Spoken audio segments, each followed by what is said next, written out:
출애굽기 15장 13절부터 21절까지입니다. 함께 읽겠습니다. 주의 인자하심으로 주께서 구속하신 백성을 인도하시되 주의 힘으로 그들을 주의 거룩한 초소에 들어가게 하시나이다. 여러 나라가 듣고 떨며 블레셋 주민이 두려움에 잡히며 에돔 두령들이 놀라고 모압 영웅이 떨림에 잡히며 가나안 주민이 다 낙담하나이다. 놀람과 두려움이 그들에게 임하매 주의 팔이 크므로 그들이 돌같이 침묵하여 싸우니 여호와여 주의 백성이 통과하기까지 곧 주께서 사신 백성이 통과하기까지였나이다. 주께서 백성을 인도하사 그들을 주의 기업의 산에 심으시리이다. 여호와여 이는 주의 처소를 삼으시려고 예비하신 것이라. 주여 이것이 주의 손으로 세우신 성소로소이다. 여호와께서 영원 무궁하도록 다스리시도다 하였더라. 바로의 말과 병과 마병이 함께 바다에 들어가매 여호와께서 바닷물을 그들 위에 되돌려 흐르게 하셨으나 이스라엘 자손은 바다 가운데서 마른 땅으로 지나간지라. 아론의 누이 선지자 미리암이 손에 소고를 잡으며 모든 여인도 그를 따라 나오며 소고를 잡고 춤추니 미리암이 그들에게 화답하여 이르되 너희는 여호와를 찬송하라. 그는 높고 영화로우시며 말과 그 탐자를 바다에 던지셨음이로다 하였더라. 아멘.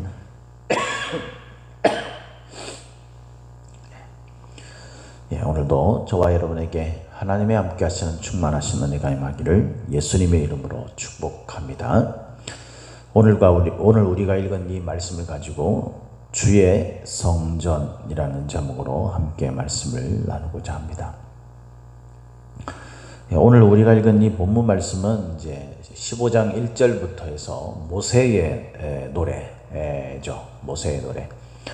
그러니까 이제 홍해를 기적으로 그렇게 건너게 하시고 그 뒤쫓아오던 이집트 군대가 다 홍해 바다에 수장되는 그런 하나님의 기적을 보고 난 다음에 이제 이스라엘 백성들을 구원하신 그 하나님의 그 완전하심이 그때 비로소 아마 정말 심각하게 깨달아졌던 것 같아요. 그래서 모세가 그 모든 것들을 하나님 앞에 영광을 돌리면서 찬양을 합니다. 그게 이제 1절부터 그 18절까지 그렇게 이어지죠. 그리고 난 다음에 그 모세의 누이였던 미리암이 또 여선지자로 그렇게 이 찬양을 이어서 그도 이제 미리암의 노래를 부릅니다. 그렇게 이제 그 하나님 앞에 찬양하는 내용이 15장의 그 전반부 그리고 중반부까지 그렇게 구성되어 있는데 이 찬양의 핵심이 뭐냐? 이 찬양의 핵심은 하나님의 구원이죠. 하나님의 구원. 하나님이 이스라엘 백성들을 이집트의 손에서 구원하셨고 홍해 바다를 건너게 하신 그 기적을 통해서 이 구원의 완성을 이루어가는 그런 것을 이제 노래하는 거예요. 그런데 이 노래의 그 하나님의 구원을 노래하는 이 그 노래 속에 보면 하나님이 이스라엘 백성들을 구원하신 목적이 나옵니다. 그 목적이 뭐냐면은 하나님의 성전이 되게 하기 위해서라고 기록을 하고 있습니다.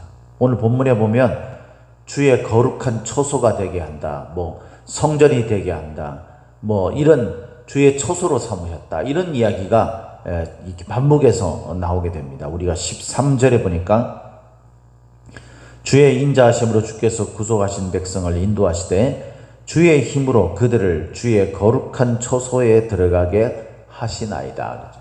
물론 이제 여기서 보면은 이스라엘 백성들을 이제 거룩한 초소로 들어가게 한다. 그래서 이 거룩한 초소가 가나안 땅이라는 것을, 약속된 그 땅이라는 것을 짐작해 볼 수 있습니다. 그죠? 문법상으로 그 문장의 의미를 볼 때. 그리고 17절에 보면 주께서 백성을 인도하사 그들을 주의 기업의 산에 심으시려니이다. 여호와여 이는 주의 처소를 삼으시려고 예비하신 것이라. 주여 이것이 주의 손으로 세우신 성소로소이다. 그랬어요. 이 주의 백성을 인도하신 이유가 그들을 주의 기업의 산에 심었다 그랬어요. 이것도 마찬가지로 하나님이 이제 약속한 그 산, 그 약속된 땅을 말하는 거죠. 그곳에 이 이스라엘 백성들을 구원해서 심기 위해서 구원했다라는 거죠. 그곳에 심기어진 거예요. 그런데 우리가 거기에 보면 주의 초소를 삼으려고 그렇게 했다라고 되어 있어요. 그러니까 이것은 그 약속된 산, 그 산에 심기었다 그랬으니까 그 산을 의미하기도 하고 초소라는 것이, 그죠? 그리고 그 심기운 백성이 주의 초소라는 의미이기도 합니다. 곧 이제 하나님은 성소라는 그 좁은 공간에 기거하지 않으신다고 말씀하시면서 내가 어디를 있든 어디에 있든 그곳이 내 초소고 내 성소가 되지 않겠느냐라고, 다윗이 이제 하나님 앞에 성소를 건축하고자 하는 열망을 가질 때 다윗의 그 성소 건축을 말리면서 너의 때에는 그것이 이루어지지 않을 것이라고 이야기하면서 하나님이 말씀하신 거죠. 하나님은 맞습니다. 좁은 공간에, 그렇게 협소한 공간에서 그냥 기거하시는 그런 신이 아니세요. 하나님은 모든 것에 편재해 있다 그러죠. 하나님은 이 세상 모든 것을 초소로 삼을 수 있는 분이십니다. 그런데 특별히 오늘 말씀에 의하면 하나님이 약속한 땅에 이스라엘 백성들을 구원해서 그곳으로 이스라엘 백성들을 보내면서 그곳에 백성들을 심게 하고 그 장소와 심겨진 백성이 곧 하나님의 초소가 되게 하겠다고, 성소가 되게 하겠다고 그렇게 약속하고 있는 모습을 볼 수 있습니다. 그 말씀을 볼 수 있습니다. 그래서 우리가 신약 성경에서 이야기하는 말씀과 우리가 연결시켜서 이걸 생각해 보면 우리 자신이 하나님의 거룩한 백성들이, 구원받은 백성들이 곧 하나님의 초소라는 것을 우리가 충분히 알 수가 있습니다. 고린도전서 6장 19절 말씀에 보면 너희 몸은 너희가 하나님께로부터 받은 바 너희 가운데 계신 성령의 전인 줄을 알지 못하느냐 그랬어요. 그러니까 우리 자신이 하나님의 약속한 그 삶, 약속한 땅, 그 모든 과정대로 이루어져가는 그런 우리에게 하나님 우리를 초소 삼으셔서 우리 안에 성령이 내주하도록 하신 하나님의 초소가 되게 했다는 거예요. 이것은 거룩하게 구별된 성전이 되는 것이죠. 성전이 되는 것이죠. 그래서 여러분, 우리가 이 내 자신이 하나님의 거룩한 전이다 라는 의식을 가지고 살아야 돼요. 그래서 내 안에 어떤 악한 것이나 아니면 추한 것이나 더러운 것이나 이런 것들이 하나님이 거하시는 이 초소를 더럽히지 않도록 그렇게 우리 자신을 돌아보고 관리하고 또 거룩하게 구별해 가야 합니다. 거룩한 성도들이 세상과 구별된 삶을 사는 그 첫 번째 이유 가운데 하나가 바로 하나님이 내주하시기 때문에, 하나님이 거하시는 초소가 곧 우리 자신이기 때문에 우리의 삶은 하나님의 그 거룩하심에 맞는 거룩한 삶을 살아야 되는 거예요. 할렐루야. 우리를 그렇게 살도록 주님께서는 우리를 인도하셨어요. 그래서 우리를 구원해 내시는 거예요. 하나님이 저와 여러분들을 구원하시면서 그 구원의 그 은혜를 우리가 느끼며 하나님 앞에 감사하고 그래서 주님을 찬양하도록 한 그것은 바로 하나님께서 우리를 거룩한 초소로 만드시기 위해서요. 하나님이 거하시는. 그래서 우리가 함께 초소로 지어져 가는 거죠. 우리가 하나님의 거룩한 초소로 되었다라는 것은 몇 가지 하나님이 우리를 만들어 가시는 그 과정을 우리가 충분히 짐작해 볼 수 있습니다. 오늘 말씀에 의하면 첫 번째는요, 우리 자신이 정말 구별된 거룩한 초소가 되도록 해야 된다라는 것이죠. 13절 아까 읽었지만은 다시 한번 보면 주의 인자하심으로 주께서 구속하신 백성을 인도하시되 주의 힘으로 그들을 주의 거룩한 초소에 들어가게 하시나이다. 우리가 주님의 힘을 입어서 주님께서 도우시는 그 힘으로, 우리 힘으로는 절대 안 되는 거예요. 하나님께서 우리와 함께 하셔서 우리를 도우시는 그 주님의 힘으로만 우리가 구별된 거룩한 초소가 되는 거예요. 이 초소라는 말이, 여기서 쓰인 초소라는 말이 원래 그 양우리라는 뜻입니다. 양우리. 그러니까 우리들이 머무는 그런 우리라는 그런 의미죠. 동시에 주님께서 그곳에서 목자가 되셔서 함께 거하시는 하나님의 초소가 될 수 있는 것입니다. 저와 여러분들은 우리의 힘으로 살아가는 자들이 아닙니다. 우리가 인생을 살아가는 모든 삶 속에서 우리가 무슨 우리 힘으로 어디까지 뭔가를 하겠습니까, 여러분? 사실은 우리가 할 수 있는 게 있고 하나님이 하실 일, 그래서 하나님이 하시는 것은 기적이고, 이런 범위를 나누는 것 자체가 어리석은 일이에요.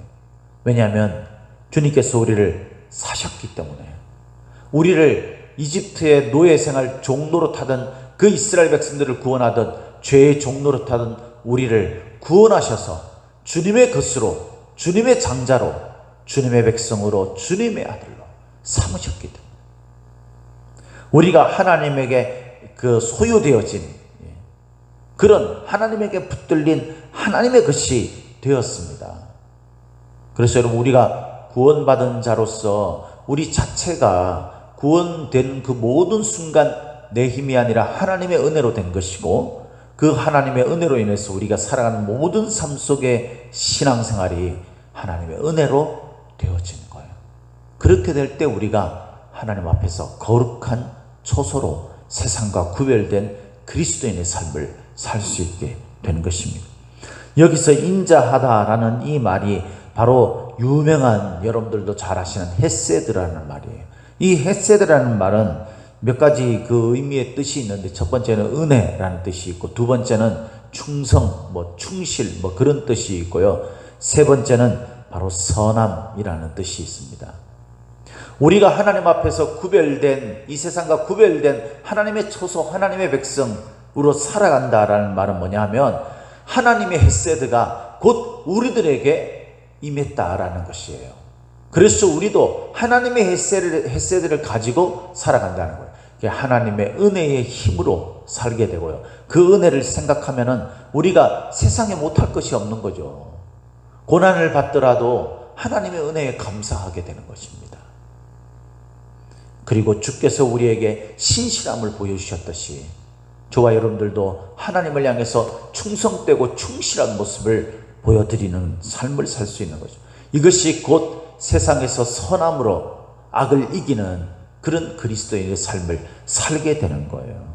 우리가 거룩한 초소로 구별되어서 그렇게 하나님의 전으로 지음을 받았다, 그렇게 되어졌다라는 의미는 바로 이런 하나님의 은혜와, 그리고 주님과의 관계의 그 신실함과 세상과 구별된 선으로 악을 이기는 그 거룩한 선의, 그것을 가지고 산다라는, 그런 삶으로 산다라는 말입니다.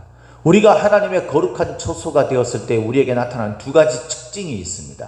첫 번째는 우리가 이제 그 찬양을 하게 된다는 거예요. 우리가 하나님의 구원을 받고 은혜를 입고 하나님의 거하시는, 내주하시는 곳이 되면 하나님께서 우리 안에 부어주시는 그 은혜는요, 늘 우리의 삶을 통해서 찬양을 하게 합니다. 돌아보면 제가 예수님을 처음 만났을 때, 우리가 은혜가 막 밀려올 때, 그때 우리의 입술은요, 우리의 마음은요, 자기도 모르는 사이에 흥얼흥얼 주님을 찬양하는 것을 많이 깨닫게 되죠. 저도 처음 27살 때 예수님을 처음 만났을 때, 그때 그 구원의 감격과 그 은혜의 기쁨들이 내 안에 확 몰려올 그때예요. 정말 나도 모르게 그냥 내가 찬양하고 있는 줄도 몰랐어요. 그러면서 그냥 막 찬양을 하는 거예요. 제가 그때도 생생히 기억이 나는데, 그 전날 예수님을 만나고 그 다음날 낮에 교회에, 제 고향교회의 그 사무실에 제가 잠깐 찬양 이런 것 때문에, 악보 이런 것 때문에 그 갈 일이 있어가지고 그 사무실에 이렇게 들어갔는데, 제가 그걸 이렇게 찬양 그 악보를 찾고 막 이러는 과정을 통해가지고 제가 막 흥얼흥얼 찬양을 하고 있는 거예요. 그 저도 몰랐어요. 근데 주변에 있는 이제 집사님이나 이런 분들이, 아이고 조 선생 너무 좋은 일이 있나 보네, 이렇게 찬양이 떠나지 않네, 그러면서 이제 이야기를 하는 거예요. 그래서 제가 그때 깜짝 놀라면서 깨달았죠. 내가 이렇게 하나님의 은혜를 받고 난 다음에 나도 모르는 사이에 세상 노래를 즐기고 그랬던 내 입술에서 하나님을 찬양하는 찬양 소리가 나오는구나. 그래서 모세가 찬양을 하고, 모세의 찬양을 이어서 미리암이 찬양을 하는 거예요. 찬양은요, 전파력이 있어요. 누군가가 찬양을 흥얼거리잖아요. 그러면 그 옆에 있는 사람도 찬양을 의식하게 됩니다. 자기도 모르는 사이에. 그래서 찬양은 이렇게 흘러가듯이 막 이어져 가는 거죠. 이게 얼마나 아름답겠어요, 여러분. 우리 교회가 그런 교회가 되면 그 참 얼마나 은혜가 있고 정말 아름다운 교회가 되겠습니까? 숫자의 많고 적음, 이것이 우리에게 은혜가 되는 것이 아니에요. 그 속에 구성되어 있는 그런 성도들이 하나님의 처소로 함께 지어져 가면서, 그러면서 하나님을 찬양하는 찬양의 영향력들이 서로에게 미쳐지는 거예요. 교회 오는 사람들이 하나님을 찬양하고 찬양하면서 막 감격과 은혜를 느끼고, 그 찬양 소리를 듣고 그 은혜스러운 찬양의 소리를 듣고 나의 마음속에도 찬양이 일어나게 되고, 마치 모세가 찬양하고 미리암이 찬양하는 것이 이어지듯이 그렇게 되어지는 거예요.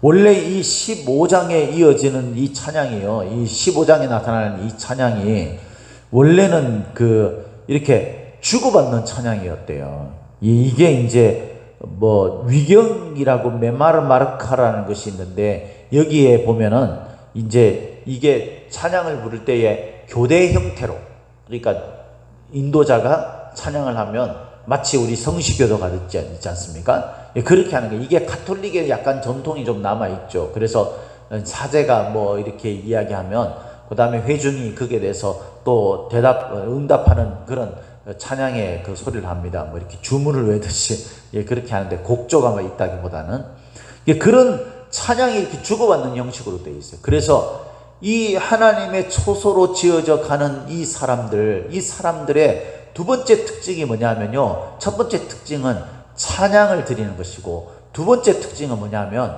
함께 찬양 드리는 거예요. 함께 한다는 거죠.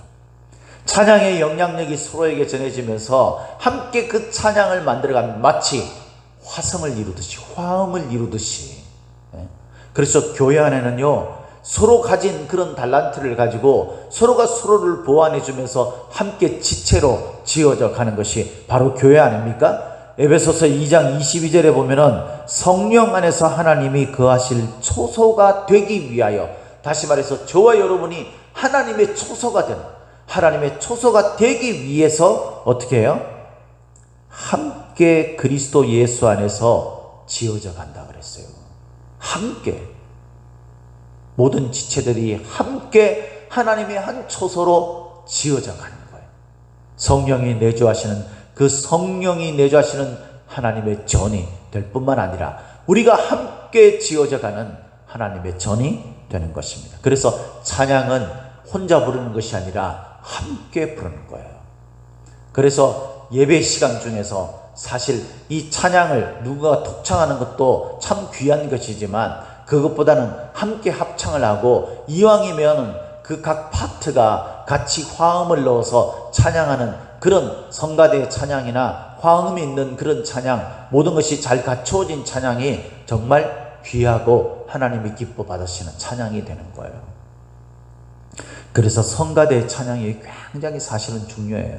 우리 교회가 그런 여건이 되지 못해서 성가대 또 찬양이 조금 숫자도 적고 이래서 그것이 어떤 모습으로 비춰질지 모르겠지만, 그럼에도 불구하고요, 작은 숫자라도 함께 부르는 그 찬양이 정말 귀한 찬양이 되는 것입니다. 연합한 찬양, 이것이 바로 하나님이 기뻐하시는, 하나님의 초소로서 마땅히 해야 하는 그런, 마땅히 이루어져가는 그런 모습이에요. 이렇게 하나님의 초소가 되어서 찬양하고 이것이 함께 이루어져 갈 때, 그때 그 하나님의 초소가 된 이스라엘 백성들, 곧 저와 여러분들에게 일어나는 결과론적인 은혜가 있습니다. 그것이 뭡니까? 원수들이 두려워 떨게 된다는 거예요. 그 이전에는 우리가 두려워 떨었어요. 이스라엘 백성들이 이집트를 만나고 노예 생활을 하고 그럴 때 얼마나 고통에 신음에 찬 그런 울부짖음을 부르짖었습니까?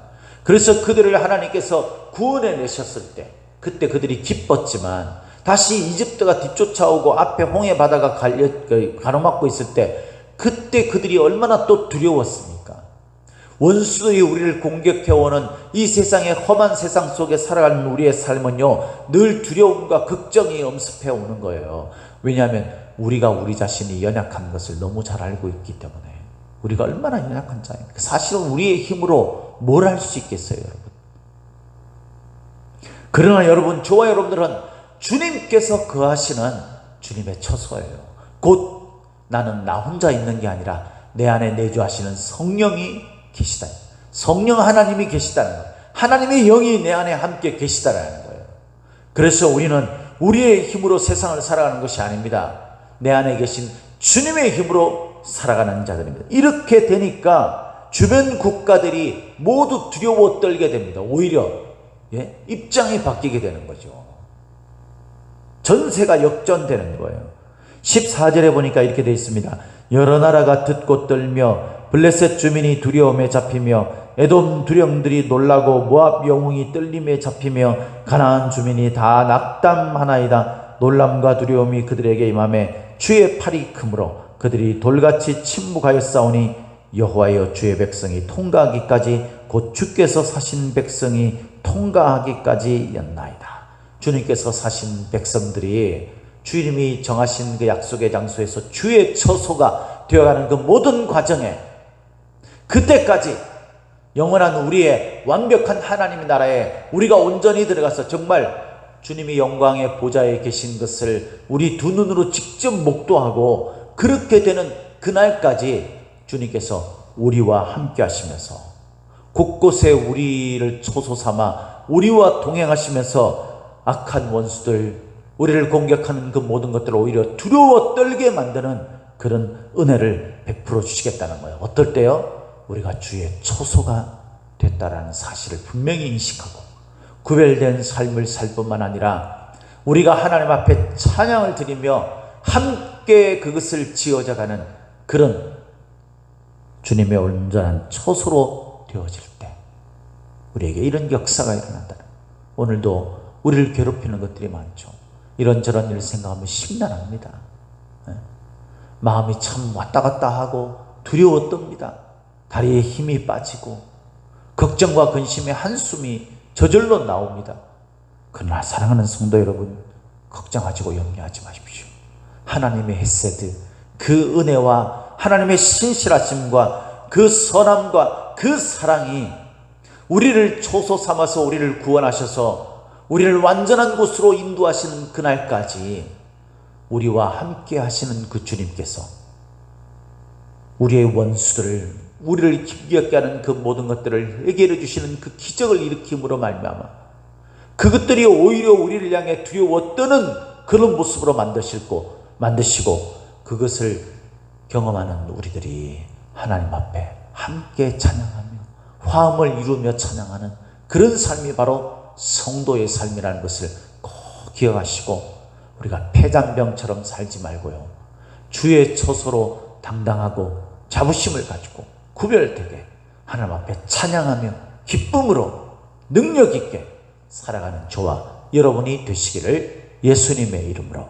축복합니다. 축복합니다.